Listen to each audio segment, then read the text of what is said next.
A lot of people are asking and talking and debating about the trade wars between the US and Canada. Now, first of all, shocking and surprising for a lot of Canadians, but also I'm sure for communities in America, because ultimately businesses in America will end up paying all that import tax, not Canadians. So Canadians will see less demand for their products because now it's suddenly very expensive for American businesses to import products produced in Canada. But then also, if there is demand for those products in America, then importers in America will find it difficult because now costs are going to rise. I think these trade wars are an initial surge of activity by the new administration in the US, by the Trump administration.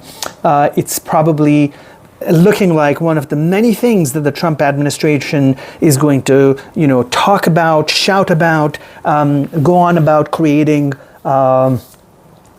order in a world that's so imbalanced, and try to bring back business to America, democracy to America, the rule of law and order to America. And that's great from a messaging perspective. It's amazing and incredible. It goes with DOGE, it goes with cleaning up everything. We're going to bring back the glory of America back to it, and so on. So that's a great message that President Trump is delivering.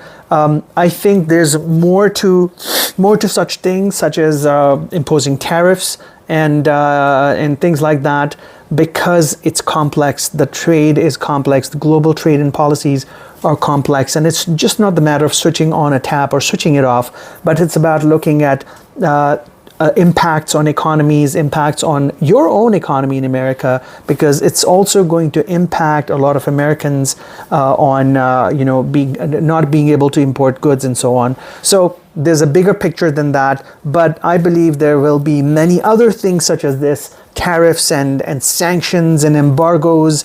We heard about changing the name of the Gulf of Mexico to the Gulf of America. Again, US-Canada trade sanctions. I think there's going to be much more of this as things emerge. So stay steadfast. Let's observe what happens. But a lot of this is also just PR tactics, optics, and everybody does it. So we'll see what happens. My personal opinion: just stay tight. It's all going to be okay. At the end of the day, trade wars, embargoes are a way to gain leverage, and any government should try to do that for their own countrymen, for their own countries, for their own people. Canadians should do that for Canadians, and so on. So it's all part of the work.